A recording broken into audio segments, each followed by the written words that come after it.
അതിപരിശുദ്ധ നാമം വാഴ്ത്തപ്പെടുമാറാകട്ടെ. നോമ്പിൻ്റെ 24ാമത്തെ ദിവസത്തേക്ക് നമ്മൾ ഓരോരുത്തരും കടന്നു വന്നിരിക്കുകയാണ്. നമുക്ക് പുറമോട്ടൊന്ന് തിരിഞ്ഞു നോക്കാം. കഴിഞ്ഞ 23 ദിവസങ്ങൾ നോമ്പിൻ്റെ ആരംഭം മുതൽ ഇന്ന് വരെയും നമ്മൾ എപ്രകാരമായിരിക്കുന്നു എന്ന് നമുക്കൊന്ന് തിരിഞ്ഞു നോക്കാനുള്ള അവസരമാണ് ഈ ദിവസം. ആരംഭത്തിലായിരുന്ന നമ്മളാണോ ഇപ്പോഴും ആയിരിക്കുന്നത് എന്ന് നമ്മൾ ഓരോരുത്തരും, ഈ പറയുന്ന ഞാനും കേൾക്കുന്ന നിങ്ങളും ഒരുപോലെ തിരിഞ്ഞു നോക്കേണ്ടത് ആവശ്യമാണ്. നോമ്പിൻ്റെ നാളുകൾ നമ്മുടെ കണ്ണുകൾ, കാതുകൾ, നമ്മുടെ കൈകാലുകൾ ഇവയ്ക്കൊക്കെയും ഈ വാതിലുകളൊക്കെയും അടച്ചിടപ്പെടേണ്ട അവസരങ്ങളാണ് നോമ്പിൻ്റെ നാളുകൾ എന്ന് പറയുന്നത്. അതായത് നമ്മൾ അച്ചടക്കത്തോടെ ജീവിക്കേണ്ട നാളുകളാണ് നോമ്പിൻ്റെ നാളുകൾ.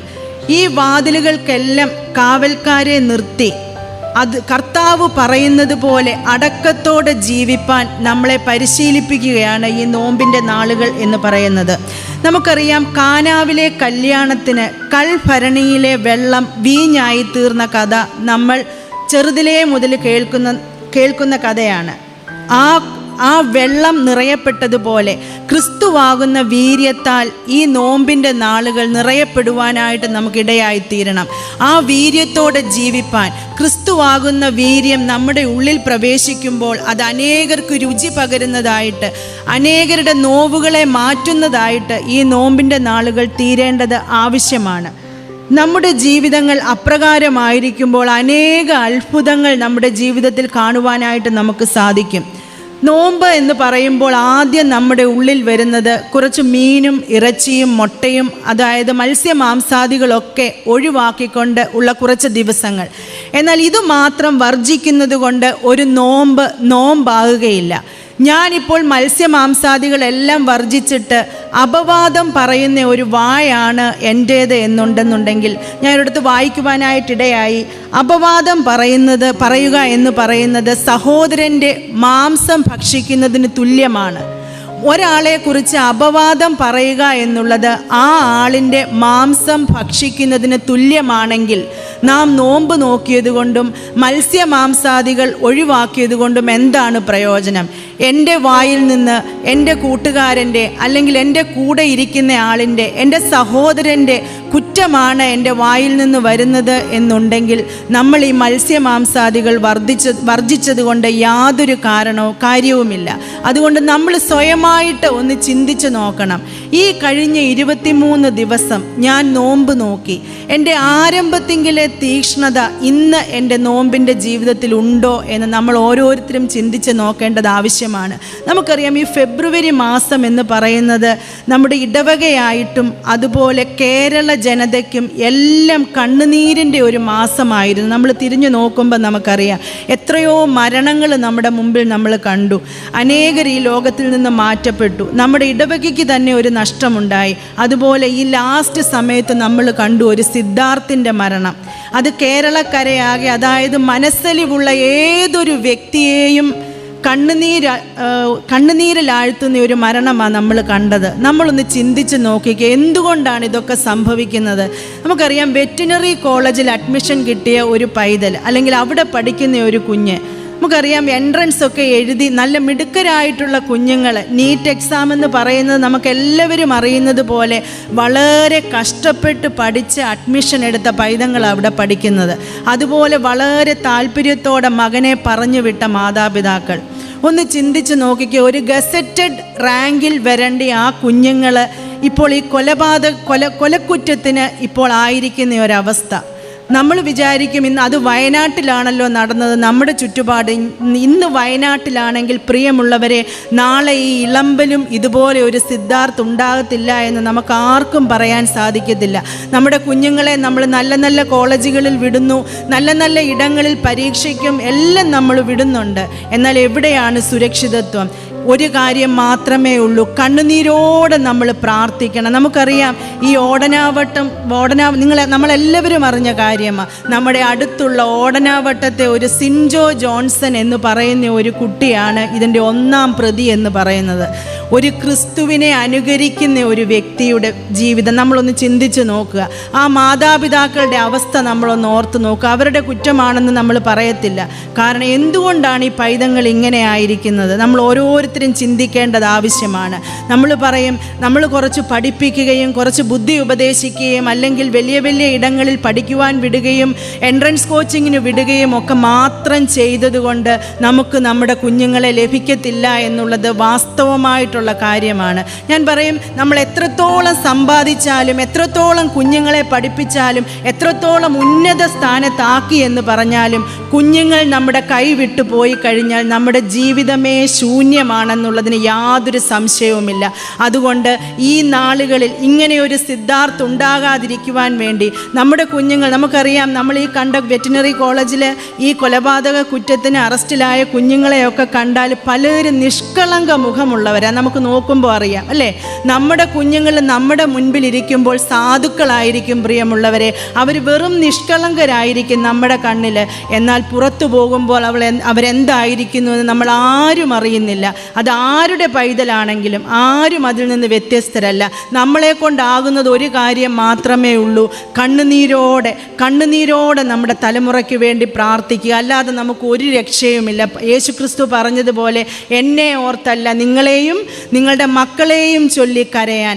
ആ കണ്ണുനീര് നമ്മൾ ഒഴുക്കുന്നില്ല എങ്കിൽ തീർച്ചയായിട്ടും നമ്മൾ ദുഃഖിക്കേണ്ടി വരും. ഈ നോമ്പിൻ്റെ നാളുകളിൽ അതായിരിക്കട്ടെ നമ്മുടെ പ്രാർത്ഥന. നമ്മുടെ പൈതങ്ങൾക്ക് വേണ്ടി, നമ്മുടെ തലമുറകൾക്ക് വേണ്ടി, കണ്ണുനീരിലായിരിക്കുന്ന നമ്മുടെ പ്രിയപ്പെട്ടവർക്ക് വേണ്ടിയൊക്കെ പ്രാർത്ഥിപ്പാനായിട്ട് ഈ നോമ്പിൻ്റെ നാളുകൾ നമുക്ക് തിരഞ്ഞെടുക്കേണ്ടതായിട്ടുള്ള ആവശ്യമുണ്ട്. അതുകൊണ്ട് അല്പസമയത്തെ ഇന്നത്തെ ചിന്തയ്ക്കും ധ്യാനത്തിനുമായിട്ട് തിരഞ്ഞെടുത്തിരിക്കുന്ന വേദഭാഗം വിശുദ്ധ യോഹന്നാൻ്റെ സുവിശേഷം 21 അധ്യായം അതിൻ്റെ 3 വാക്യം. യോഹന്നാൻ 21:3.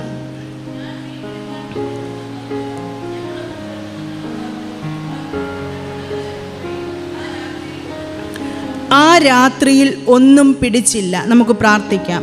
ഞങ്ങളെ അതിവാത്സല്യമായി സ്നേഹിക്കുന്ന ഞങ്ങളുടെ ദൈവമേ, സ്വർഗസ്ഥ പരമപിതാവേ, കർത്താവേ, ഈ നല്ല സന്ധ്യാസമയത്തിനായിട്ട് ഞങ്ങൾ അങ്ങയെ സ്തുതിക്കുന്നു, സ്തോത്രം ചെയ്യുന്നു. കർത്താവേ, അവിടുത്തെ പീഡാനുഭവത്തെ ധ്യാനിക്കുന്ന ഈ നാളുകളിൽ അവിടുത്തെ പാദപീഠത്തിൽ കണ്ണുനീരോടും അനുതാപത്തോടുമായിരിക്കാൻ ഞങ്ങളെ ഓരോരുത്തരെയും ഇടയാക്കണമേ എന്ന് പ്രാർത്ഥിക്കുന്നു.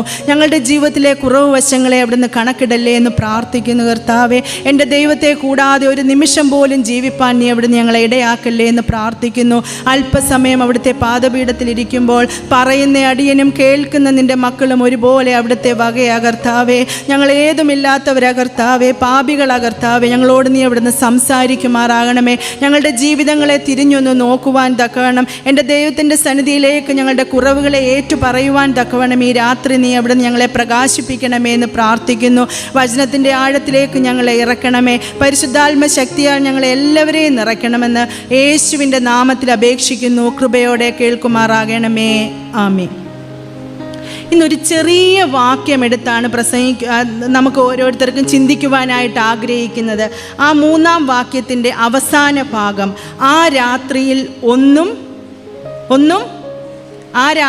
ഒന്നും പിടിച്ചില്ല. ആ ഒരു വാക്യത്തെ ബേസ് ചെയ്ത് അല്പസമയം നമുക്ക് ചിന്തിക്കാമെന്ന് ആഗ്രഹിക്കുന്നു. ഈ രാത്രിയെക്കുറിച്ച് നമ്മൾ ചിന്തിക്കുമ്പോൾ നമുക്ക് നമ്മുടെ ഉള്ളിൽ ഒരു പ്രകാശം ഉണ്ടാകണം. ഇന്ന് ഈ വിഷയം കേട്ടിട്ട് പോകുമ്പോൾ എൻ്റെ ജീവിതത്തിൽ എപ്രകാരമായിരിക്കുന്നു എന്ന് നമ്മൾ ഓരോരുത്തരും ചിന്തിക്കേണ്ടത് ആവശ്യമാണ്. ഇന്നത്തെ ലോകത്തിൻ്റെ പോക്കിൽ അനുസരിച്ച് ജീവിക്കുവാനല്ല, എൻ്റെ ദൈവത്തെ കൂടാതെ ഒരു നിമിഷം പോലും നമുക്ക് ജീവിക്കുവാൻ സാധിക്കരുതെന്ന് നമ്മൾ ഓരോരുത്തരും പ്രാർത്ഥിക്കണം. പ്രഭാതത്തിൽ എഴുന്നേറ്റ് നമ്മൾ പലരും പ്രാർത്ഥിക്കുന്നത് അല്ലേ, എൻ്റെ ദൈവത്തിന് ഇഷ്ടമില്ലാത്ത ഒരു ചിന്തയോ വാക്കോ പ്രവൃത്തിയോ സംസാരമോ എന്നിൽ നിന്നുണ്ടാകരുതേ എന്ന് പ്രാർത്ഥിച്ചുകൊണ്ട് വേണം നമ്മൾ ഓരോ ദിവസവും ആരംഭിക്കുവാൻ. നമുക്കറിയാം എല്ലാത്തെയും നമുക്ക് ഇവിടെ ശിഷ്യന്മാർ പോകുന്ന സംഭവങ്ങളൊക്കെ നമുക്കറിയാം. എപ്പോഴാണ് ഇവർ പോകുന്നത്? യേശു ക്രിസ്തുവിനെ കുരിശിൽ തറച്ച് 3-ാം ദിവസം ഉയർത്തെഴുന്നേറ്റ് സ്വർഗാരോഹണം ചെയ്ത് കഴിഞ്ഞിട്ട് ശിഷ്യന്മാർ പഴയ പണിയിലേക്ക് പോകുന്ന ഒരവസ്ഥയാണ് ഈ വേദഭാഗത്ത് നമുക്ക് കാണുവാൻ സാധിക്കുന്നത്. എന്നത്തെയും പോലെ ഗുരുവിൻ്റെ സാമീപ്യം അവർക്കില്ല. ഗുരു എപ്പോഴും അവരോടൊപ്പം ഉണ്ടായിരുന്നു. കർത്താവായ യേശു ക്രിസ്തു അവരോടൊപ്പം എപ്പോഴും ഉണ്ടായിരുന്നു. എന്നാൽ ഈ സമയത്ത് ഗുരുവിൻ്റെ സാമീപ്യം സാമീപ്യം അവരെ അനുഭവിക്കുന്നില്ല. അങ്ങനെയുള്ള വിഷാദമായ ഒരു അന്തരീക്ഷം, വിഷാദമായ മുഖത്തോടുകൂടെ, മ്ലാനമായ അനുഭവത്തോടുകൂടെ അവർ ആ സന്ധ്യയിൽ ഇങ്ങനെ ഇരിക്കുകയാണ്. അപ്പോൾ ഇങ്ങനെ ഇരുന്നപ്പോഴാണ് ശിമോൻ പത്രോസ് മൂലയിലിരിക്കുന്ന ഒരു സാധനം കണ്ടു. എന്തുവാ കണ്ടത്? വല, അല്ലേ? അവരുടെ പഴയ ജോലി എന്തുവായിരുന്നു? അവർ മുക്കുവരായിരുന്നു, മീൻ പിടിക്കുന്നവരായിരുന്നു. ആ മീൻ പിടിക്കുന്ന സ്ഥാനത്ത് നിന്നാണ് നമ്മുടെ കർത്താവായ യേശു ക്രിസ്തു അവരെ വിളിച്ച് നിങ്ങൾ മീൻ പിടിക്കുന്നവരല്ല, മനുഷ്യരെ പിടിക്കുന്നവരാക്കാമെന്ന് പറഞ്ഞ് കർത്താവ് അവരെ വിളിച്ച് വേർതിരിച്ച് വേറെ ഒരു തലത്തിലേക്ക് അവരെ അപ്പോസ്തോലരുടെ ഗണത്തിലേക്ക് ഉയർത്തി. എന്നിട്ടും കർത്താവിൻ്റെ സാമീപ്യമില്ലാതിരുന്നപ്പോൾ ശിമോൻ പത്രോസ് വീണ്ടും ആ വലയിലേക്ക് നോക്കുകയാണ്. വലയിലേക്ക് നോക്കിയിട്ട് ശിമോൻ പത്രോസ് എന്തുവാ പറഞ്ഞത്? ഞാൻ എന്തിനു പോകുന്നു? ഞാൻ മീൻ പിടിക്കുവാനായിട്ട് പോകുന്നു. അതായത് പഴയ അവസ്ഥയിലേക്ക് മടങ്ങിപ്പോകുന്ന ഒരു ശിമോൻ പത്രോസിനെയാണ് നമുക്ക് കാണുവാനായിട്ട് സാധിക്കുന്നത്. മീൻപിടുത്തത്തിൻ്റെ അവസ്ഥയിൽ നിന്ന് ഒരു വെളിച്ചത്തിൻ്റെ അവസ്ഥയിലേക്ക് കർത്താവ് അവരെ കൊണ്ടുവന്നതാ. എന്നാൽ കർത്താവിൻ്റെ ഒരു സാമീപ്യമില്ലാതിരുന്ന സമയത്ത് ശിമോൻ പത്രോസ് പറയുന്നു, വീണ്ടും ഞാൻ പഴയ വഴിയിലേക്ക് പോവുകയാണ്. അങ്ങനെ ശിമോൻ പത്രോസ് പറഞ്ഞപ്പോൾ കൂടെ ഇറങ്ങിപ്പോകുന്ന ശിഷ്യന്മാരെയും നമുക്ക് കാണുവാനായിട്ട് സാധിക്കും. അങ്ങനെ പോയപ്പോഴാണ് അവർ രാത്രി മുഴുവൻ അധ്വാനിച്ചു. നമുക്ക് ഈ ശിമോൻ പത്രോസിനെയും കൂട്ടരെയും അറിയാം. ആ കടലിൻ്റെ എല്ലാ മുക്കും മൂലയും വ്യക്തമായിട്ട് അറിയുന്ന ആളുകളാണ് ഈ മുക്കുവരെന്ന് പറയുന്നത്. അവർ ആ രാത്രി മുഴുവനും അധ്വാനിച്ചിട്ടും ഒരു ചെറിയ മീൻ പോലും കിട്ടിയില്ല എന്ന് നമ്മളവിടെ വായിക്കുന്നു. മനോഹരമായ ഒരു പാട്ട് തന്നെ ഉണ്ടല്ലോ. ആ പാട്ടിൻ്റെ വരികൾ ഇങ്ങനെയാണ്: വലകൾ മാറി മാറി അലകടലിൽ വീശി നോക്കി, വെറുതെ തോണിയുമായി അവരലയുമ്പോൾ, ചെറുമീൻ പോലുമില്ലാതെ അവരുഴലുമ്പോൾ, അവർക്കൊന്നും കിട്ടിയില്ല. അങ്ങനെ ഇരിക്കുമ്പോഴാണ് മനസ്സിൽ ശൂന്യത, എല്ലായിടത്തും ഒരു ശൂന്യത അനുഭവിക്കുന്ന അവസ്ഥ. മനസ്സിൽ ശൂന്യത, അവരുടെ വലയിലൊന്നുമില്ല, അവരുടെ ഹൃദയം എല്ലാം ശൂന്യമായിരിക്കുന്ന അവസ്ഥ. അതുകൊണ്ട് ഈ വാക്യം നമ്മളോട് പറയുന്നത് രണ്ട് ചെറിയ ചിന്തകളാണ്. ഈ വാക്യത്തിൽ നിന്ന് നമ്മൾ ഒരുമിച്ച് ചിന്തിക്കുവാനായിട്ട് ആഗ്രഹിക്കുന്ന രണ്ട് ക്വസ്റ്റ്യൻസ്. ഒന്നാമതായിട്ട്, ഇവർക്ക് ഒന്നും ലഭിക്കാതിരുന്നത് എന്തുകൊണ്ട്? ഒന്നാമത്തെ ചോദ്യമാണ്, ഒരു ചെറിയ മീൻ പോലും അവർക്ക് ലഭിച്ചില്ല. എന്തുകൊണ്ട് ലഭിച്ചില്ല? അത് നമ്മൾ ഓരോരുത്തരും ചിന്തിക്കേണ്ടത് ആവശ്യമാണ്. രണ്ടാമത്തെ ക്വസ്റ്റ്യൻ എന്ന് പറയുന്നത്, എന്നിട്ട് എന്ത് സംഭവിച്ചു? രണ്ട് ക്വസ്റ്റ്യനാണ് നമ്മളിന്ന് ഒരുമിച്ച് ചിന്തിക്കുന്നത്. എന്തുകൊണ്ട് ഇവർക്ക് ഒന്നും ലഭിച്ചില്ല? രണ്ടാമത്തെ ക്വസ്റ്റ്യൻ, എന്നിട്ട് എന്ത് സംഭവിച്ചു? നമുക്കൊന്ന് ചിന്തിച്ച് നോക്കാം. ഈ രണ്ട് ക്വസ്റ്റ്യനും രണ്ട് ആൻസർ വെച്ച് നമ്മുടെ ജീവിതവുമായിട്ട് നമുക്കൊന്ന് തട്ടിച്ച് നോക്കണം. എന്തുകൊണ്ടാണ് ഇവർക്ക് ഒന്നും ലഭിക്കാതിരുന്നത്? What was the reason? എന്തുകൊണ്ടാണ് ഇവർക്ക് ഒരു മീൻ പോലും ലഭിക്കാതിരുന്നത്? നമ്മുടെ ജീവിതത്തോട് ബന്ധമുണ്ട് ഈ വലയ്ക്ക്. ശൂന്യമായ ചില നിമിഷങ്ങൾ നമ്മുടെയും ജീവിതത്തിലുണ്ട്. എൻ്റെ ജീവിതത്തിൽ എന്തുകൊണ്ട് ഇത് ദൈവമേ, എനിക്കൊന്നുമില്ലാത്ത അവസ്ഥ, എൻ്റെ ജീവിതത്തിൻ്റെ പല അനുഭവങ്ങളിലും ഒരു ശൂന്യതയുടെ അവസ്ഥ നമ്മൾ ഓരോരുത്തരും അനുഭവിക്കുന്നവരാ. ഈ പറയുന്ന ഞാനും കേൾക്കുന്ന നിങ്ങളും ഒരു നിമിഷമെങ്കിലും ഈ ശൂന്യതയുടെ അനുഭവത്തിൽ കൂടെ കടന്നു പോയിട്ടുള്ളവരാ. എന്നാൽ നമുക്കൊന്ന് ചിന്തിച്ച് നോക്കാം, എന്തുകൊണ്ടാണ് ദൈവമേ എനിക്ക് ഈ ശൂന്യതയുടെ അനുഭവം വന്നിരിക്കുന്നത്? ഈ വല ശൂന്യമായിരിക്കുന്നത് പോലെ എൻ്റെ ജീവിതം ശൂന്യമായിട്ട് എനിക്ക് തോന്നുന്നത് എന്തുകൊണ്ടാണ്? അതിൻ്റെ ഒന്നാമത്തെ ഉത്തരമാണ്, deeds that forget the obligations are fruitless. കടപ്പാടുകളെ മറക്കുന്ന കർമ്മങ്ങൾ ഫലശൂന്യമാണ്. കടപ്പാടുകളെ മറക്കുന്ന പ്രവൃത്തികൾ ഫലശൂന്യമാണ്. എൻ്റെ ജീവിതത്തിൽ ഞാനൊന്ന് തിരിഞ്ഞു നോക്കണം. എനിക്ക് ആരോടെങ്കിലും കടപ്പാടുണ്ടോ? നമ്മൾക്കൊക്കെയും ഒരു നിലയൊക്കെ ആയിക്കഴിയുമ്പോൾ, അല്ലെങ്കിൽ നമ്മളൊരു രണ്ട് കാലയിലൊക്കെ നിൽക്കുവാൻ സാധിക്കുമ്പോൾ ചിലരൊക്കെ പറയുന്ന കേട്ടിട്ടുണ്ട്, എനിക്കാരുടെയും മുൻപിൽ തല കുനിക്കേണ്ട കാര്യമില്ല, എനിക്കാരെയും കൂസണ്ടിയ കാര്യമില്ല. പലരുടെയും സംസാരത്തിനിടയ്ക്ക് നമ്മൾ കേട്ടിട്ടുള്ള കാര്യമാണിതൊക്കെ. നമ്മളും ചിലപ്പോഴൊക്കെ നമ്മുടെ വായിൽ നിന്നും ചിലപ്പോൾ വന്നിട്ടുണ്ട്. എന്നാൽ ആരോടുമുള്ള കടപ്പാടുകൾ ഒരിക്കലും നമുക്ക് തീർക്കാൻ സാധിക്കത്തില്ല പ്രിയമുള്ളവരെ. നമ്മുടെ അടുത്തിരിക്കുന്ന ഒരു വ്യക്തി, നമ്മുടെ അയൽവക്കങ്ങളിലായിരിക്കുന്ന ഒരു വ്യക്തി, എന്തിന് നമ്മുടെ പിതാവിൻ്റെ വിയർപ്പിൻ്റെ കടം നമുക്ക് തീർക്കുവാനായിട്ട് സാധിക്കുമോ? എൻ്റെ അമ്മ എനിക്ക് വേണ്ടി ഒഴുക്കിയ കണ്ണുനീരിൻ്റെ കടം എനിക്ക് വീട്ടുവാൻ സാധിക്കുമോ? എൻ്റെ സഹോദരങ്ങൾ എന്നെ കരുതിയ ആ കരുതലിൻ്റെ വില നമുക്ക് വീട്ടുവാനായിട്ട് സാധിക്കുമോ? അല്ലെങ്കിൽ എൻ്റെ തൊട്ടടുത്ത അയൽവാസി എനിക്ക് വേണ്ടി ചെയ്ത പ്രവർത്തികളുടെ കടപ്പാടുകൾ നമുക്ക് എങ്ങനെ വീട്ടുവാനായിട്ട് സാധിക്കും? കടപ്പാടുകൾ മറക്കുമ്പോഴാണ് നമ്മുടെ ജീവിതം ശൂന്യമായി പോകുന്നത് എന്ന് നമ്മൾ ഓരോരുത്തരും ചിന്തിക്കണം. ഇവരുടെ വല ശൂന്യമായിട്ടുണ്ടെങ്കിൽ അവൻ കടപ്പാടുകളെ മറന്നതുകൊണ്ടാണ്. എൻ്റെ ദൈവം ഞാൻ എങ്ങനെയുള്ളവനായിരുന്നു? 3.5 വർഷക്കാലത്തിന് മുൻപ് ഇവർ വെറും മീൻപിടുത്തക്കാരും അവരുടെ സ്റ്റാറ്റസ് മറ്റുള്ളവരുടെ മുൻപിൽ ഒരു താണ സ്റ്റാറ്റസ് ആയിരുന്നു. കർത്താവിൻ്റെ ശിഷ്യന്മാരുടെ എല്ലാം മറ്റുള്ളവരൊന്നും അറിയപ്പെടുന്ന വ്യക്തികളായിരുന്നില്ല. ഈ ആരും അവർക്കൊരു അഡ്രസ്സും ഐഡൻറ്റിറ്റിയും ഇല്ലാത്തവരായിരുന്നു ഈ 3.5 വർഷത്തിന് മുൻപ് വരെ. എന്നാൽ അതിനുശേഷം നമ്മുടെ കർത്താവായ യേശു ക്രിസ്തു അവരെ വിളിച്ച് ഇറക്കി അവർക്ക് അഡ്രസ്സും ഐഡൻറ്റിറ്റിയും കൊടുത്തതാണ്. അവരൊരു നിമിഷം ആ ക്രിസ്തുവിനെ മറന്നുപോയി, ക്രിസ്തുവിനോടുള്ള കടപ്പാടുകളെ മറന്നുപോയി, കടമകളെ മറന്നുപോയി. ആ മറവിയാണ് അവർക്ക് ഈ ശൂന്യമായിരിക്കുന്ന ഒരവസ്ഥയിലേക്ക് അവരെ നയിച്ചത്. നമ്മുടെ ജീവിതത്തിലും ഈ 3.5 വർഷക്കാലം ഈ ശിഷ്യന്മാർക്ക് കൊടുത്ത ഒരു വെളിച്ചത്തിലേക്കാണ് അവരെ ദൈവം വിളിച്ചത്. ഈ വെറും മുക്കുവരിൽ നിന്ന് മനുഷ്യരെ പിടിക്കുന്ന അവസ്ഥയിലേക്ക് അവരെ കൊണ്ടുവന്നപ്പോൾ ഒരു നിമിഷം കർത്താവിൻ്റെ സാന്നിധ്യം മറഞ്ഞു പോയപ്പോൾ അവർ പഴയ ജോലിക്ക് വേണ്ടി പോകുന്നതായിട്ട് നമുക്ക് കാണുവാൻ സാധിക്കും. പ്രിയമുള്ളവരെ, നമുക്കും ഈ മറവി പലപ്പോഴും ഉണ്ടായിട്ടില്ലേ?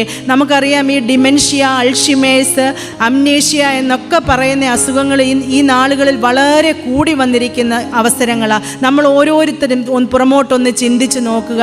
നമ്മൾ എന്തെല്ലാം കടപ്പാടുകൾ മറന്നിട്ടാണ് ജീവിക്കുന്നത്. ഒരു നിമിഷം നമ്മൾ എത്രയോ പേര് നമ്മുടെ ജീവിതത്തിൽ കടപ്പെട്ടിരിക്കുന്നു. നമ്മൾ അനേക ആൾക്കാരുടെ മുൻപിൽ കടപ്പെട്ടിരിക്കുന്നു. ആർക്കും സ്വയമായിട്ട് ഈ ഭൂമിയിൽ ജീവിക്കാൻ പറ്റില്ല. പ്രിയമുള്ളവരെ, നമ്മൾ വിചാരിക്കും ഞാൻ തന്നെ മതി, ഞാനിപ്പോൾ ഏകദേശമൊക്കെ ആയി, എൻ്റെ മക്കൾ ഒരു നിലയിലായി, ഞാൻ എല്ലാം നല്ല നിലയിലായിരിക്കുന്നു. ഒരിക്കലും നമുക്കങ്ങനെ ജീവിക്കാൻ പറ്റത്തില്ല. നമ്മൾ അന്യോന്യം കടപ്പെട്ടിരിക്കുന്നു. ഈ കടപ്പാടുകളെ നമ്മൾ മറന്നു പോകുമ്പോൾ തീർച്ചയായിട്ടും ഈ ശിഷ്യന്മാരുടെ വല ശൂന്യമായതുപോലെ നമ്മുടെ ജീവിതവും ഫലശൂന്യമാകുമെന്നുള്ളതിന് യാതൊരു സംശയവുമില്ല. ഇസ്രായേൽ മക്കളെ നമ്മൾ നോക്കുമ്പോഴറിയാം, അവരുടെ വഴിയാത്രയിൽ, കനാനിലേക്കുള്ള അവരുടെ യാത്രയിൽ ഓരോ ദിവസത്തെയും എത്രയോ പ്രതിസന്ധികളിൽ കൂടെ അവർ കടന്നു പോകുന്നത് അല്ലേ? ഓരോ ദിവസത്തെ പ്രതിസന്ധികളിൽ അവരൊന്നും കൂട്ടിവെച്ചിട്ടല്ല അവർ യാത്ര ചെയ്തത്. ഭക്ഷണം കൂട്ടിവെച്ചില്ല, വെള്ളം അവരുടെ കൂടെ കരുതിയില്ല. എങ്കിലും ഓരോ നിമിഷവും ദൈവം അവർക്ക് വേണ്ടുന്നതെല്ലാം അവർക്ക് നൽകി കൊടുത്തു.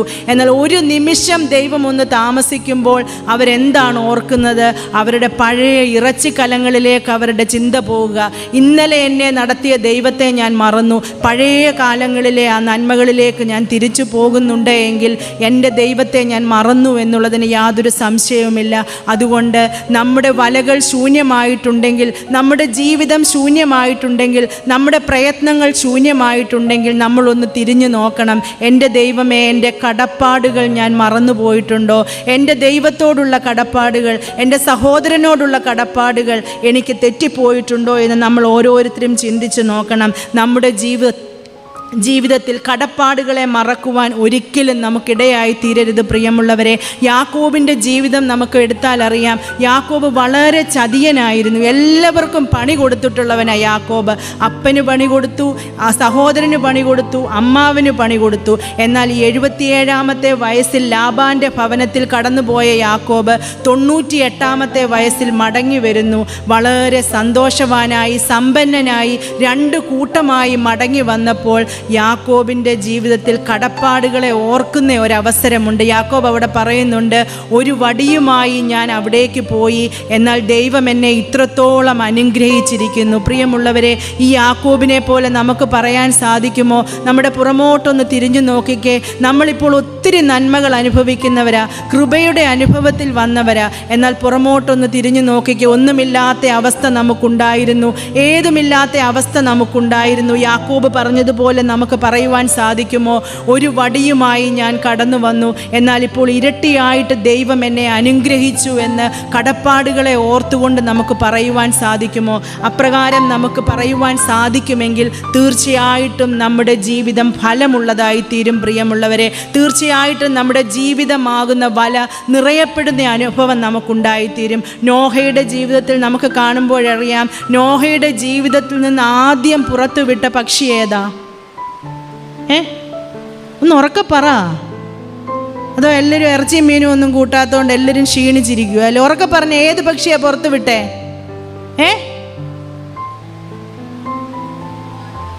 മലങ്കാക്ക. നമ്മളെ എല്ലാം വിളിക്കാൻ പറ്റുന്ന ഒരു പേരാണ്. ആന്നോ? അതെന്തുകൊണ്ടാന്ന് പറയാമോ? ഞാനിപ്പോൾ പറഞ്ഞ പോയിന്റിൽ അതുണ്ട്. ഞാൻ തന്നെ പറയുന്നില്ല, നിങ്ങളൂടെ പറ. നിങ്ങൾ ഉറങ്ങുവാന്നോന്ന് എനിക്കറിയണം. മലങ്കാക്ക എന്തുവാ ചെയ്തേ? എന്നാൽ ഞാനിതങ്ങ് അടച്ചു വെച്ചേക്കാം. മലങ്കാക്ക എന്തുവാ ചെയ്തേ?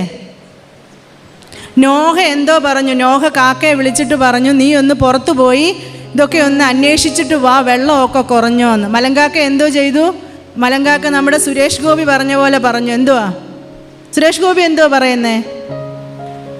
ദേ പോയി ദാ വന്നു. നമ്മൾ പറയുന്ന പോലെ തന്നെ അല്ലേ? ഇപ്പം വരാമെന്നും പറഞ്ഞ് മലങ്കാക്ക ഒരൊറ്റ പോക്ക് പോയി. പിന്നെ വന്നോ? നമ്മുടെ ജീവിതവും ഇങ്ങനെ അല്ലേ? മലങ്കാക്ക അങ്ങോട്ട് തുറന്നു വിട്ടപ്പോൾ അവിടെ എന്തോ കണ്ടു കാണും കാക്ക. അവിടെ കുറേ ശവങ്ങളൊക്കെ കൂടി കിടക്കുന്ന കണ്ട് അതിന് നല്ല വിരുന്ന് കിട്ടിയല്ലേ? മലങ്കാക്കയ്ക്ക് നല്ല വിരുന്ന് കിട്ടിയപ്പോൾ നോഹയപ്പച്ചൻ പറഞ്ഞു വിട്ടതങ്ങ് മറന്നുപോയി. നമ്മുടെ ജീവിതവും അപ്രകാരം. അതുകൊണ്ടാണ് പറഞ്ഞത്, നമ്മളെ വിളിക്കാൻ പറ്റിയ, ഞാൻ എന്നെ മാറ്റി നിർത്തിയിട്ടല്ല പറയുന്നത്, നമ്മളെ ഓരോരുത്തരെയും വിളിക്കാൻ പറ്റിയ പേരാണ് എന്തിനി ഓർത്തോണം. എന്തുവാ? മലങ്കാക്ക. ഇതാണോ നമ്മുടെ അവസ്ഥയെന്ന് ചിന്തിച്ച് നോക്കണം പ്രിയമുള്ളവരെ.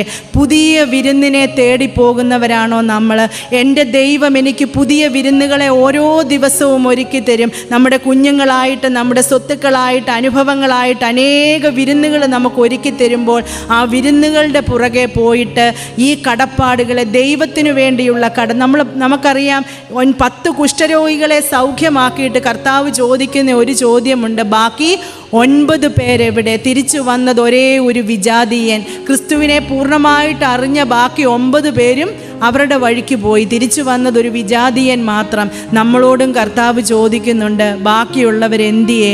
ഈ മലങ്കാക്കയെ പോലെ ആ വിരുന്നിന് പുറകെ പോയിട്ടുള്ളവരാണോ നമ്മൾ? അതോ തിരിച്ച് എൻ്റെ കർത്താവിൻ്റെ സന്നിധിയിൽ മുട്ടുകളെ മടക്കുവാൻ നമുക്ക് സാധിക്കുന്നുണ്ടോ? നമ്മൾ ഓരോരുത്തരും ചിന്തിക്കണം. ഈ നോമ്പിൻ്റെ 24ാമത്തെ ദിവസം കടന്നു വരുമ്പോൾ ഒരു ബുക്കിൽ ഇങ്ങനെ വായിക്കുവാനായിട്ടിടയായി 2 മൃഗങ്ങളെക്കുറിച്ച് നമുക്ക് കാണാൻ സാധിക്കും നോമ്പിൻ്റെ സമയത്ത്. ഒന്ന് ആട്, 2 പന്നി. നമ്മൾ ആടാണോ പന്നിയാണോ നിന്നിവിടെ ഇരുന്നൊന്ന് ചിന്തിച്ച് നോക്കണം. ആടിൻ്റെ സ്വഭാവം എന്ന് പറയുന്നത്, നല്ലൊരു മഴ പെയ്തു, അതിങ്ങനെ കളിച്ചുകൊണ്ട് നിൽക്കുമായിരുന്നു. നിങ്ങളെല്ലാം ആടിനെയൊക്കെ വളർത്തിയിട്ടുള്ളവരും വളർത്തുന്നവരുമായിരിക്കും. പെട്ടെന്ന് അതൊരു ചെളിയിൽ വീണു. എന്തോ സംഭവിക്കുന്നത്? പെട്ടെന്ന് അതൊരു ചെളിയിലോട്ട് അതൊന്ന് വീണു. എന്തോ സംഭവിക്കും? ആട് പെട്ടെന്ന് എഴുന്നേറ്റ് അതെല്ലാം കുടഞ്ഞു കളഞ്ഞിട്ട് അത് അവിടെ നിന്ന് എഴുന്നേറ്റ് ഓടിപ്പോകും. അതാണ് ആടിൻ്റെ പ്രത്യേകത. എന്നാൽ പന്നിയോ? പന്നി ചെളിയിൽ വീണാൽ അവിടെ കിടന്ന് ഒന്നുകൂടൊന്ന് ഉരുണ്ട് അതങ്ങ് ആസ്വദിച്ച് അവിടെ അങ്ങ് കിടക്കും. നോമ്പ് തുടങ്ങിയ സമയത്ത് നമുക്ക് ഈ ആടിൻ്റെ സ്വഭാവമായിരുന്നു. പെട്ടെന്ന് എന്തുവേലും നമ്മുടെ ചിന്ത വന്നാൽ നമ്മൾ പറയുമോ നോമ്പിൻ്റെ സമയമാണ്, നമ്മൾ അനുതാപത്തോടിരിക്കുന്ന സമയമാണ് നോമ്പിൻ്റെ സമയം. അല്ലെങ്കിൽ ഇറച്ചിയും മീനും ഒക്കെ കാണുമ്പോൾ നമുക്കൊരു ചിന്ത വരും, നോമ്പ് തുടങ്ങിയല്ലോ, അങ്ങനെ ഇങ്ങനെയാന്നൊക്കെ പറഞ്ഞ് നമ്മൾ ആടിൻ്റെ കൂട്ട് ഇടയ്ക്കിടയ്ക്ക് കുടഞ്ഞൊന്ന് എഴുന്നേക്കും. 25ാമത്തെ ദിവസമൊക്കെ വന്നപ്പോൾ എന്തുവായി? ഒരു കല്യാണത്തിന് പോയി, ഒരിറച്ചി കണ്ടു, നോമ്പങ്ങ് മുടങ്ങി. ഇനി അടുത്ത വർഷം നോക്കാം. നമ്മൾ ആ പന്നിയുടെ കൂട്ട് പിന്നെ ആ ഇറച്ചിയുടെ മണ്ടയ്ക്ക് കയറി, പിന്നെ നാളെ ഇറച്ചി, മറ്റന്നാൾ ഇറച്ചി, അല്ലെങ്കിൽ അതുപോലെ നമ്മുടെ ജീവിതം എപ്രകാരമാണ്? ഈ ആടിനെ പോലെയാണോ? ചെളിയിൽ വീണാൽ അതൊന്ന് കുടഞ്ഞു കളഞ്ഞിട്ട് വീണ്ടും ദൈവസന്നിധിയിൽ വന്ന് അനുദപിച്ച് വീണ്ടും നമ്മൾ പുതിയ മനുഷ്യനായി ജീവിപ്പാൻ നമ്മൾ ഈ നോമ്പിൻ്റെ നാളുകളിൽ തീരുമാനമെടുക്കുന്നോ? അതോ പന്നിയെ പോലെ വീണയിടത്ത് കിടന്ന് ഉരുണ്ട് ദൈവസന്നിധിയിൽ നിന്ന് അകന്നു പോകുവാനാണോ നമ്മൾ ഓരോരുത്തരും ഇടയായിത്തീരുന്നത് എന്ന് നമ്മൾ ചിന്തിക്കണം. അപ്പം എന്തുകൊണ്ടാണ് അവരുടെ വല ശൂന്യമായത്? ഒന്നാമതായിട്ട് ഞാൻ പറഞ്ഞു, കടപ്പാടുകൾ മറന്നുപോയത് കൊണ്ടാണ് അവരുടെ വല ശൂന്യമായത്. രണ്ടാമതായിട്ട് നമുക്കറിയാം, ക്രമീകൃതമായ ഒരു ജീവിതത്തിൽ നിന്ന് ക്രമമല്ലാത്ത ഒരു ജീവിതത്തിലേക്ക് മടങ്ങിപ്പോയത് കൊണ്ടാണ് അവരുടെ വല ശൂന്യമായി പോയത്. ഞാൻ പറഞ്ഞു, 3.5 വർഷങ്ങൾക്ക് മുൻപ് വരെ അവരുടെ ജീവിതം ഒരു ക്രമമല്ലാത്ത ജീവിതമായിരുന്നു. എന്നാൽ കർത്താവ് വിളിച്ചു അവരെ അതായത് പുതിയൊരു ജീവിതത്തിലേക്ക് അവരെ നയിച്ചു, അല്ലേ? ക്രമമുള്ള ഒരു ജീവിതത്തിലേക്ക് അവരെ കൊണ്ടുവന്നു. എന്നാൽ കർത്താവിൻ്റെ അസാന്നിധ്യത്തിൽ അവർ വീണ്ടും പഴയതിലേക്ക് തിരിച്ചു പോകുന്നത് നമുക്ക് കാണുവാൻ സാധിക്കും. അവരിട്ടെറിഞ്ഞ വല, നിങ്ങൾ ആ തിബരിയാസിൻ്റെ കടൽക്കരയിലോട്ട് നിങ്ങൾ പോയി കഴിയുമ്പോൾ അറിയാം, പണ്ട് ആ കടൽക്കരയിലാണ് അവരെ വിളിച്ച് വേർതിരിച്ച ഒരു സംഭവം ഉണ്ടായത്. എന്നാൽ വീണ്ടും അവർ ആ പഴയ കടലിലേക്ക് മടങ്ങിപ്പോകുന്നതായിട്ട് നമുക്ക് കാണാൻ സാധിക്കും. ആ പത്രോസിൻ്റെ ജീവിതത്തിൽ അങ്ങനെ വരാൻ കാര്യം എന്താണെന്ന് ചോദിച്ചാൽ, അവരെറിഞ്ഞു കളയേണ്ട ഒരു വസ്തു അവരാ മൂലയ്ക്ക് എന്തോ ചെയ്തു, ചുരുട്ടിക്കൂട്ടി വെച്ചിട്ടുണ്ടായിരുന്നു. ആ വല വീണ്ടും കണ്ടപ്പോൾ വീണ്ടും പത്രോസിന് പഴയതിലേക്ക് പോകുവാനായിട്ടൊരിടയായി. അതുകൊണ്ട് നമ്മുടെ ജീവിതം ക്രമം തെറ്റിയ ഒരു ജീവിതമാണ് നമുക്കുള്ളത് എങ്കിൽ പഴയ അനുഭവങ്ങളിലേക്ക് കടന്നു പോകുവാൻ ഇടയായിത്തീരും. പ്രിയമുള്ളവരെ, ക്രമം തെറ്റിയ ഒരു ജീവിതത്തിൽ നിന്ന് ക്രമമുള്ള ഒരു ജീവിതത്തിലേക്ക് വന്നെങ്കിൽ മാത്രമേ എൻ്റെയും നിങ്ങളുടെയും വലകൾ അല്ലെങ്കിൽ നമ്മുടെ ജീവിതം ഫലദായകമാകൂ എന്നുള്ളത് ഈ സംഭവം നമ്മളെ പഠിപ്പിക്കുന്നു. ഈ ശീമോൻ പത്രോസ് ഈ വല കണ്ടപ്പോൾ വീണ്ടും വല എറിയാൻ പോയതുപോലെ ആകരുത് നമ്മുടെ ജീവിതം. നമ്മൾ ചില പ്രവൃത്തികളൊക്കെ ഒന്ന് മാറ്റി വെച്ചിരിക്കുക, അല്ലേ? ദൈവത്തിൻ്റെ സന്നിധിയിൽ അടുക്കണമെങ്കിൽ ചില പ്രവൃത്തികളൊക്കെ നമുക്കൊന്ന് കളയേണ്ടത് ആവശ്യമാണ്. എന്നാൽ ആ എടുത്തു കളയേണ്ടതിനെ നമ്മൾ എവിടെയെങ്കിലും മാറ്റി വെച്ചിട്ടുണ്ടെങ്കിൽ, എവിടെയെങ്കിലും പൊതിഞ്ഞു വെച്ചിട്ടുണ്ടെങ്കിൽ, ചില നിമിഷങ്ങളിൽ വീണ്ടും നമുക്കൊരു പ്രലോഭനം വരും അതിലേക്ക് മടങ്ങിപ്പോകുവാൻ. അങ്ങനെ നമ്മുടെ ക്രമമുള്ള ജീവിതത്തിൽ ഈ ക്രമം തെറ്റിയതിലേക്ക് വീണ്ടും നമ്മൾ മടങ്ങിപ്പോയാൽ നമ്മുടെ ജീവിതം ഫലശൂന്യമാകും. ഈ വല ശൂന്യമായതുപോലെ നമ്മുടെ ജീവിതവും ശൂന്യമാകും എന്നാണ് ഈ ഭാഗം നമ്മളെ പഠിപ്പിക്കുന്നത്. നമുക്കറിയാം, ഏലീശായെ പറ്റി അറിയാം. ഏലിയാവിൻ്റെ ശിഷ്യനായ ഏലീശ എവിടെ വെച്ചാണ് ഏലീശായെ വിളിക്കുന്നത്? ഏലീശ കാളകളെ പൂട്ടിക്കൊണ്ടിരിക്കുന്ന അവസരത്തിൽ ഏലീശായെ ഏലിയാവ് വിളിക്കുകയാണ്. കൂടെ വരാൻ പറഞ്ഞപ്പോൾ അവിടെ ഏലീശ ചെയ്തൊരു പ്രവൃത്തി നമുക്കറിയാം. എന്തുവാ ചെയ്തത്? ഈ കാളയെ കൊന്ന് കലപ്പയും അതിൻ്റെ എല്ലാ സാധനങ്ങളും കൊണ്ട് തീ കത്തിച്ച് നല്ലൊരു യാഗം ചെയ്യുന്നതായിട്ട് നമുക്ക് കാണുവാൻ സാധിക്കും. അവൻ്റെ എല്ലാ അവസ്ഥകളും അവൻ നശിപ്പിക്കുകയാണ്. അതായത് വീണ്ടും ഈ കലപ്പ കാണുമ്പോൾ, വീണ്ടും ഈ കാളയെ കാണുമ്പോൾ അവൻ പുറമോട്ട് പോകുവാനായിട്ടിടയായിത്തീരും. അതുകൊണ്ട് അവൻ എന്തുവാ ചെയ്തത്? കാളയെയും കൊന്നു, കലപ്പയും എടുത്തു മാറ്റി, മരക്കോപ്പും എല്ലാം നശിപ്പിക്കുന്നതായിട്ട് നമുക്ക് കാണുവാൻ സാധിക്കും. ഈ ഏലീശ ഇറങ്ങിയതുപോലെ നമ്മുടെ ജീവിതത്തിൽ നമുക്ക് ഇറങ്ങി പുറപ്പെടുവാനായിട്ട് സാധിക്കുമോ? മറ്റുള്ളവയെല്ലാം മാറ്റിക്കളഞ്ഞ് എൻ്റെ ക്രിസ്തുവിനോട് കൂടി ഒരു ക്രമമായ ജീവിതം നമുക്ക് ഓരോരുത്തർക്കും ഉണ്ടാക്കുവാനായിട്ട് സാധിക്കുമെങ്കിൽ നമ്മുടെ ജീവിതം ഫലമുള്ളതായി തീരും. പ്രിയമുള്ളവരെ, അതുകൊണ്ട് ആദ്യത്തെ ഒരു വാക്കായിരുന്നു എന്തുകൊണ്ട് ഇവരുടെ വല ശൂന്യമായിരുന്നു. ഒന്നാമതായിട്ട് എന്താ പറഞ്ഞത്? നമ്മൾ കടപ്പാടുകളെ മറക്കുന്ന ജീവിതത്തിൽ നമ്മുടെ ഫലം ശൂന്യമായി തീരും. രണ്ടാമതായിട്ട് ക്രമത്തിൽ നിന്ന് ക്രമമല്ലാത്ത ഒരു ജീവിതത്തിലേക്ക് പോയി കഴിയുമ്പോൾ നമ്മുടെ ഫലം ശൂന്യമായി തീരും എന്നുള്ളതിന് യാതൊരു സംശയവുമില്ല. ഇനി രണ്ടാമത്തെ ക്വസ്റ്റ്യൻ ഞാൻ പറഞ്ഞു, എന്നിട്ട് എന്ന് പറയുമ്പോൾ നമുക്കറിയാം, നമ്മൾ ആ വാക്യം 4-ാം വാക്യം വായിക്കുമ്പോൾ അറിയാം. 4-ാം വാക്യം ഒന്ന് വായിക്കാമോ?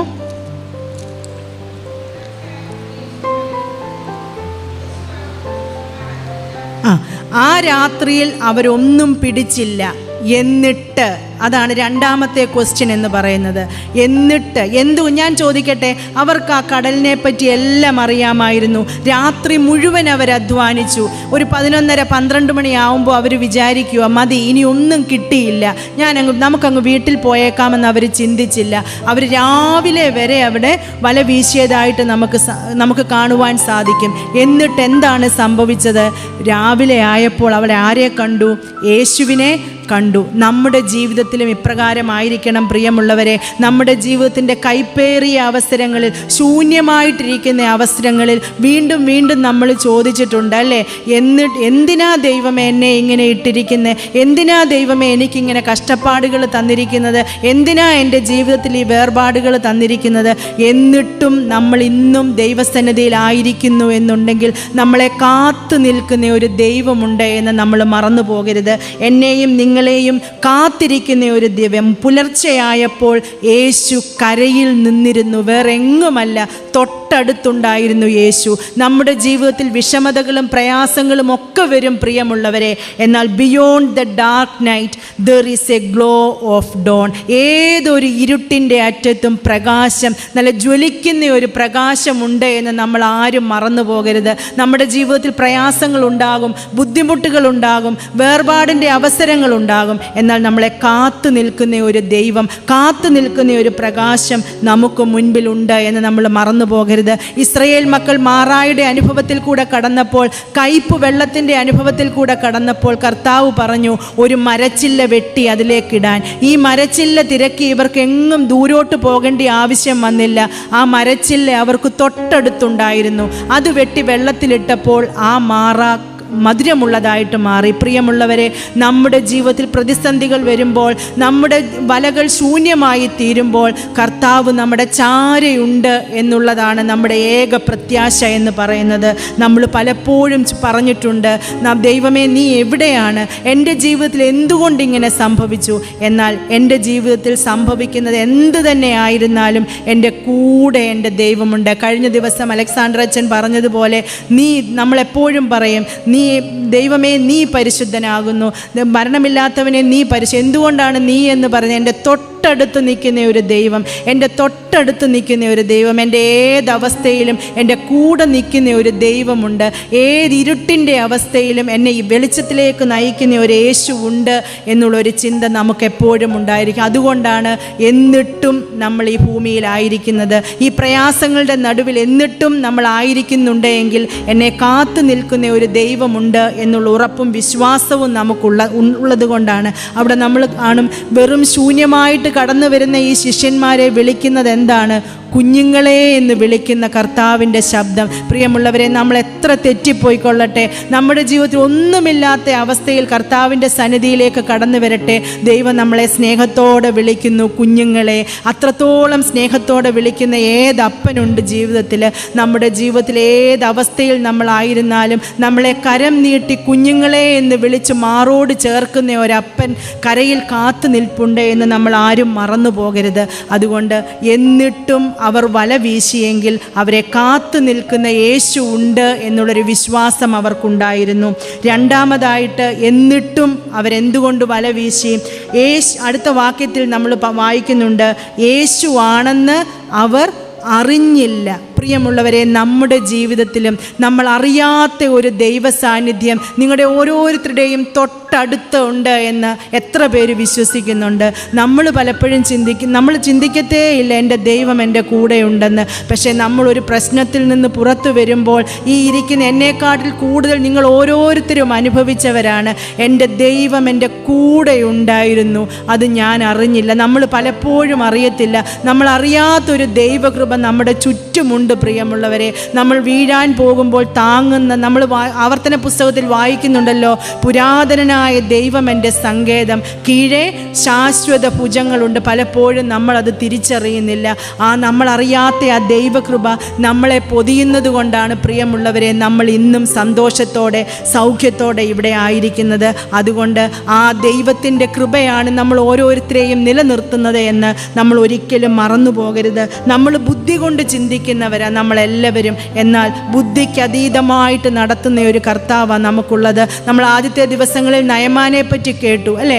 നയമാൻ യോർദാനിൽ 7 പ്രാവശ്യം മുങ്ങാൻ പറഞ്ഞപ്പോൾ ബുദ്ധി കൊണ്ട് ചിന്തിച്ച നയമാൻ പറഞ്ഞു, അവിടെ പല സ്വിമ്മിംഗ് പൂളുകളുണ്ട്, അബാനയുണ്ട്, പർപ്പരുണ്ട്, പുഴകളുണ്ട്, എനിക്ക് അവിടെയൊക്കെ മുങ്ങാമായിരുന്നു.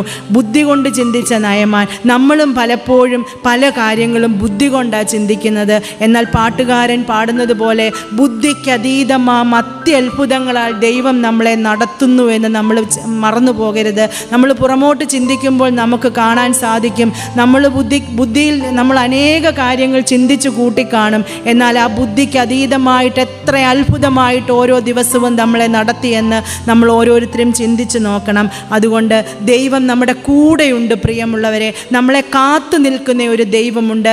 നമ്മളെ കുഞ്ഞുങ്ങളെ എന്ന് വിളിച്ച് മാറോട് ചേർക്കുന്ന ഒരു ദൈവമുണ്ട്. തക്ക സമയത്ത് നമുക്ക് വിടുതൽ നേരുന്ന ഒരു ദൈവമുണ്ട്. നമ്മൾ അറിയാത്ത ഒരു ദൈവകൃപ നമ്മളെ ഓരോരുത്തരെയും പൊതിയുന്നുണ്ട്. അതെപ്പോഴും നമ്മൾ ചിന്തിച്ചു കൊണ്ടിരിക്കണം. ഒരു ചെറിയ കഥ കൂടെ പറഞ്ഞ് ഞാനിത് ഈ ചിന്തയിൽ നിന്ന് ഇരുന്നു കൊള്ളാം. അതായത് നിരീശ്വരവാദിയായ ഒരു സുപ്രീം കോർട്ട് ലോയർ ഉണ്ടായിരുന്നു. ദൈവമില്ല എന്ന ഏതൊരു സദസ്സിലും ഘോരം പ്രസംഗിച്ച് തെളിവുകൾ സഹിതം പറഞ്ഞുകൊണ്ടിരുന്ന ഒരു ലോയർ. അദ്ദേഹത്തിൻ്റെ ഓഫീസ് റൂമിൽ ഒരു സ്റ്റിക്കർ പതിച്ചിരുന്നു, ഗോഡ് ഈസ് നോവെർ. ഇവിടെ എങ്ങും ദൈവമില്ല, ഗോഡ് ഈസ് നോവെർ. അദ്ദേഹം ആ സ്റ്റിക്കർ അവിടെ പതിച്ചിരുന്നു. അങ്ങനെ കുറേ നാളായി അദ്ദേഹം റിട്ടയർഡായി. അങ്ങനെ അദ്ദേഹത്തിൻ്റെ ഒരു കൊച്ചുമകനെയും കൂട്ടി ഈ ഓഫീസിലേക്ക് ഒരു ദിവസം അദ്ദേഹം കടന്നുപോയപ്പോൾ ഈ സ്റ്റിക്കർ അവിടെയുണ്ട്. 6 വയസ്സുള്ള കൊച്ചുമകൻ ഈ ലോയറിൻ്റെ മടിയിലിരിക്കുക. അപ്പം അവന് അക്ഷരങ്ങളൊക്കെ കൂട്ടി സെൻറ്റൻസൊക്കെ വായിക്കാൻ തുടങ്ങി വരുന്നതേ ഉള്ളൂ. അവൻ ഈ സ്റ്റിക്കർ കണ്ടപ്പോൾ ഒരു ആഗ്രഹം, അതൊന്ന് വായിക്കണമെന്ന് അവന് തോന്നി. വല്യപ്പൻ്റെ മടിയിലിരുന്ന് അവനത് വായിക്കാൻ തുടങ്ങി. ഓരോ സ്പെല്ലിങ്ങും എടുത്തെടുത്ത് വായിച്ചു. വല്യപ്പൻ അവനെ പ്രോത്സാഹിപ്പിച്ചുകൊണ്ടിരുന്നു. വായിക്കും മോനെ, വായിക്കുക എന്ന് പറഞ്ഞ് പ്രോത്സാഹിപ്പിച്ചുകൊണ്ടിരുന്നു. അവൻ വായിച്ചു GOD, God. Is, IS, is.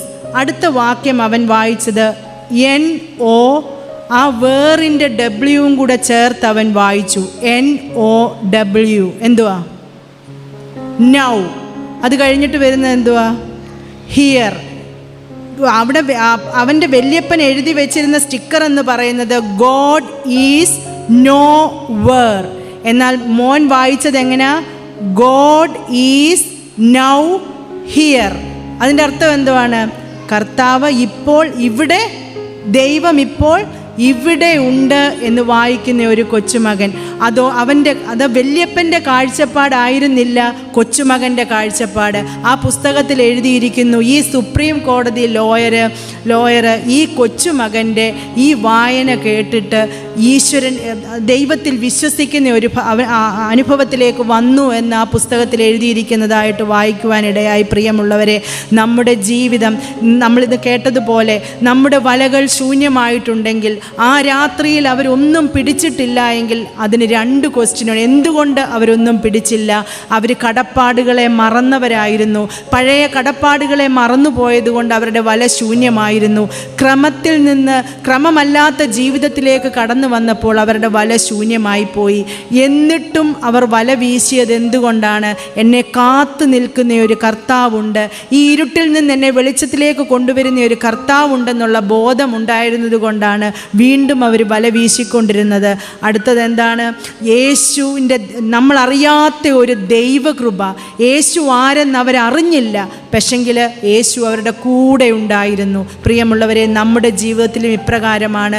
യേശു ആരെന്ന് നമ്മൾ അറിയുന്നില്ല, പക്ഷെങ്കിൽ യേശുവിൻ്റെ കൃപ ഒരു തണൽ പോലെ നമ്മളെ ചുറ്റി മിന്നുന്നത് കൊണ്ടാണ് നമ്മൾ ഇന്നും ഈ ഭൂമിയിൽ സന്തോഷത്തോടെ സ്നേഹത്തോടെ ആയിരിക്കുന്നത്. അതുകൊണ്ട് ഈ നോമ്പിൻ്റെ നാളുകളിൽ നമ്മളൊന്ന് തിരിഞ്ഞു നോക്കി എൻ്റെയും നിങ്ങളുടെയും ജീവിതം എത്രത്തോളം ആയിരിക്കുന്നു, ദൈവത്തിൻ്റെ സന്നിധിയിൽ കൂടുതൽ അടുക്കുവാനായിട്ട് നമുക്കിടയായി തീരുന്നുണ്ടോ? അപരനെ കരുതുവാൻ, അപരനിലുള്ള കടപ്പാടുകളെ ഒന്ന് ചിന്തിക്കുവാൻ, മറ്റുള്ളവരോട് സ്നേഹത്തോടെയും കരുണയോടെയും ആയിരിക്കാൻ നമുക്ക് ഓരോരുത്തർക്കും ഇടയായി തീരുന്നുണ്ടോ എന്ന് നമ്മളെ തന്നെ ഒന്ന് ശോധന ചെയ്യാം. നമുക്ക് കണ്ണുകളെ അടയ്ക്കാം, പ്രാർത്ഥിക്കാം.